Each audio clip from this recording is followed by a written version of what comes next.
Mr. Sahil, I know that you provide professional training in the education sector. Do you think that any of the things that Ma'am Breen have mentioned are something that you strive for now, inculcating in our teachers and educational institutions? Yeah, pretty much so. Because see, I think we should answer to the bigger elephant in the room here. We have kids right in front of us, and I'm sure millions are watching on TV. Let me give you a little perspective here of where I'm trying to come from. Muhammad Ali Jinnah actually happened to do the biggest thing for this region, maybe even the globe, as far as we're concerned, in 1947. And he went to school in 1885. That means that whatever you guys are supposed to do, we can't even forecast or calculate right now. And we're actually training you to solve our problems. Even though you're not going to get our problems. You're going to get a problem which is going to come about 50 years from now. We won't be here. We're going to actually set the foundation for that problem right now, that's for sure. But we're actually coming up with a very farmer's psychology. Farmers, what they do is they actually sow the seed and they expect to harvest that very year. Education should not be done from a farmer's psychology. It should be done from a gardening psychology. And we have to prepare you for something which is going to happen 50, maybe 40, if you're lucky, 30 years from now. And if we have a slight error right now in forecasting the kind of problem that you guys are going to face, I don't know if we're going to have that kind of a country which we're going to be really proud of right now, which we are right now. So there's a bigger question that we better ask. The perfect question needs to be asked.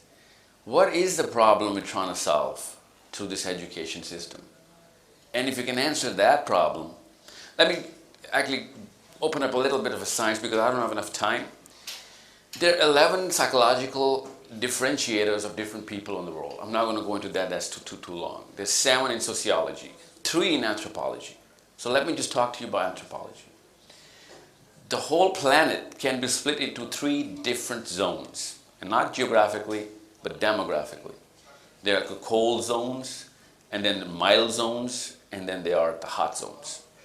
Ironically, Pakistan has been in the hot zone. And how do we determine the zone? Not over a war or an event or a politician or whatever is going on right now, which you see.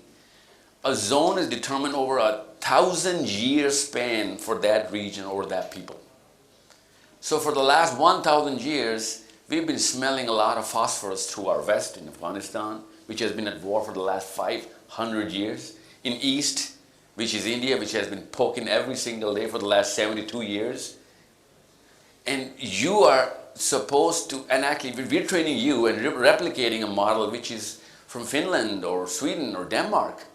That's a cold zone. Last time Finnish went to war was with the Vikings. That was pre-Bronze Age.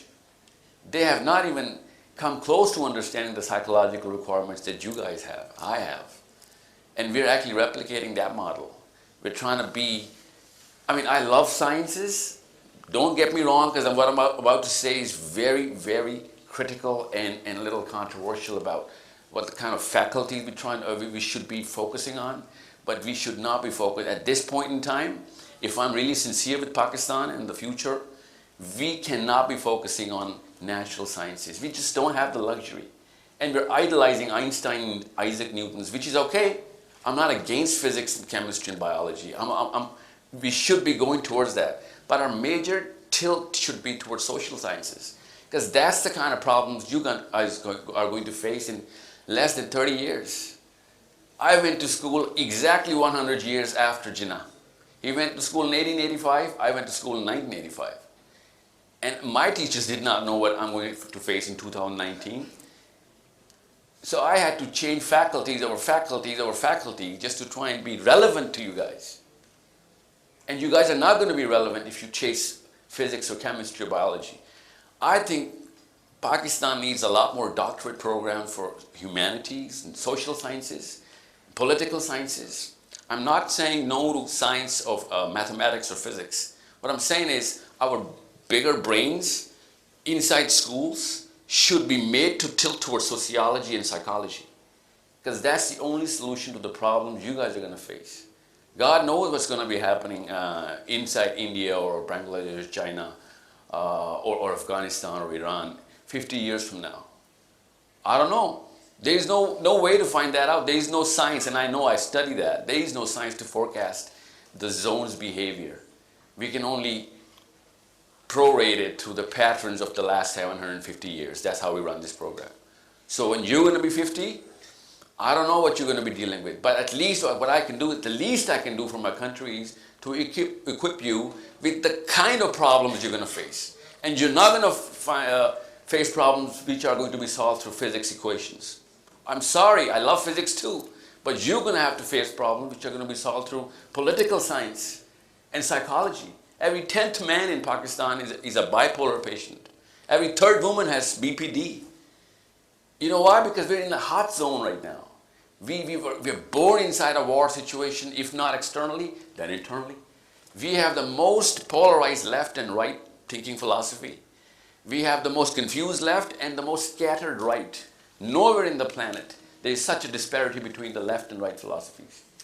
So there's a problem we as adults should look into to prepare you and give you that backpack that will have tools that are going to work for you. I would love for you to go to space and become astronauts. But sorry, someone is going to be taking the space from underneath you by that time.